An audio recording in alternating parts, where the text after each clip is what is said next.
from the waist down, but she turned this devastating tragedy into a triumph neither she nor her parents could have dreamt of. Here to tell her incredible story, please welcome not just Sammi Kinghorn, but her dad, Neill, too.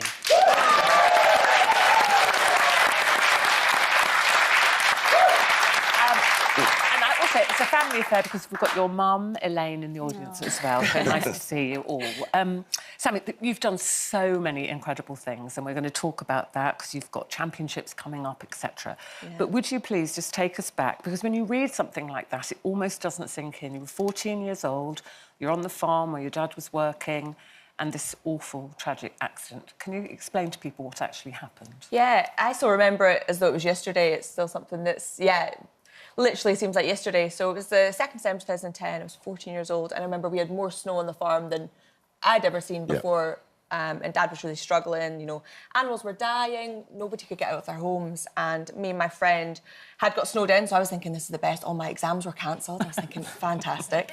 And you were driving a forklift down the road, and we were just out helping, and I was 14 years old and thought it'd be funny to start walking in front of my dad, just putting him off his job, and you were beeping your horn, kind of laughing, and we were both having a joke. And you thought I stepped off to the side, but I decided to jump onto part of the forklift. Oh, no. Something that I've never been told to do. I'd always been told not to touch machinery, not to go near it.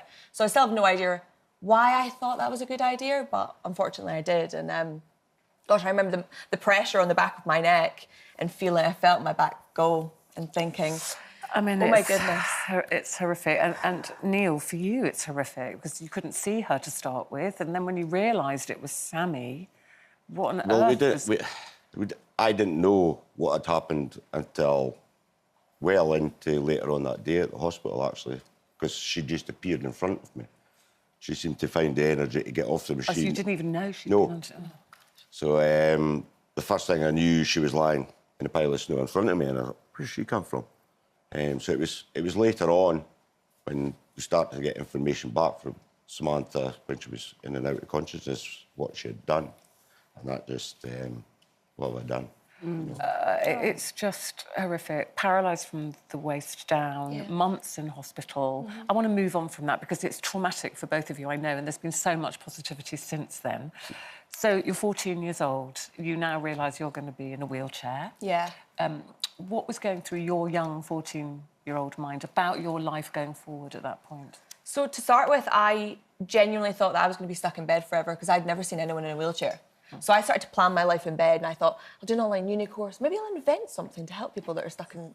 I didn't know what I thought I was going to do, but I was very aware that this was my consequence for something that I'd done, and my dad couldn't even look at me for days, and my mum was just constantly crying every time she looked at me, so I was just kind of like, I need to pull up my big girl pants and get on with this. So I was just kind of trying to plan my life, and then I got given a wheelchair for the first time, and I remember just thinking, this is so much better than being stuck in bed. And so obviously it's a piece of disabled equipment, but it enabled me to get out of bed. Then I know, I mean, I'm trying to condense this story I know. because it's so amazing and we never have enough time.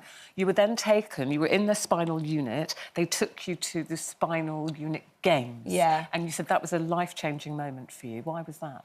Because I never wanted to be a sports person growing up. I loved animals and I wanted to be a zoologist growing up. But when I went to Spinal Unit Games, I got to try out every sport, and I couldn't believe all these sports that could be adapted. And I remember them taking me down to try athletics, and I remember just being like, I can't run. I don't know what you're expecting me to do.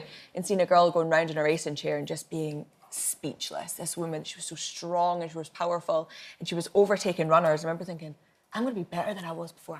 That's what I want to do. And just straight away, I was mesmerised. So did you find someone to train with? How did you go about fulfilling your dream? I mean, from being impressed and seeing what could be achieved, obviously then you had to get anywhere in that sport, you would have to train really intensively. Yeah, I had to come to Mum and Dad and ask for £6,000 first to buy me a racing chair. That was an ordeal. Yeah.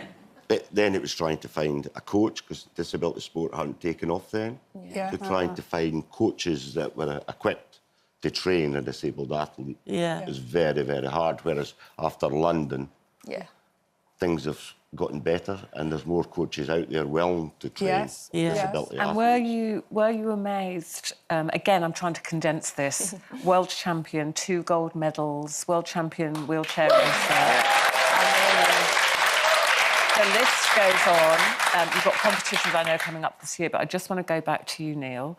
How proud are you and Elaine, your family, of your wonderful daughter, this tragic accident, traumatic for you as well, to see what she has achieved in this short time? It's amazing what she's achieved. Like, I still got a lump in my throat just watching her cross any finishing line, but when she does it at the World Championships, like, that's just, pride. Also,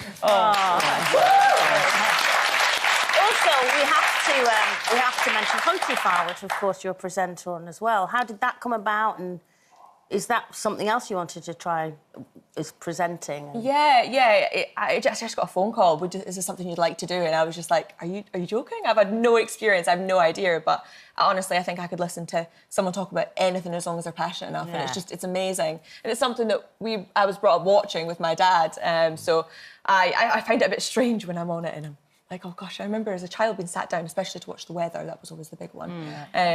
But it's amazing, and presenting something that I love doing and I'd love to do more of. And then you've got Paris coming up, is that right? Yes. So this is another World Championship. It's the Paralympics. Paralympics. Yeah. Paris, but you have to be selected. So where do you have to be selected? So to be selected from Britain, you've got to be top 5 in the world. So it's in the world? Yeah, it's very hard to be selected. Wow. Yeah.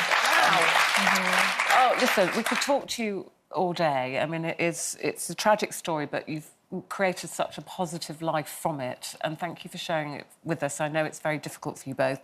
Good luck being selected. I'm sure you'll come back with a gold medal and do extraordinary things. You'll probably be presenting this show next time. Thank you very much, Sammi and Neill Kinghorn.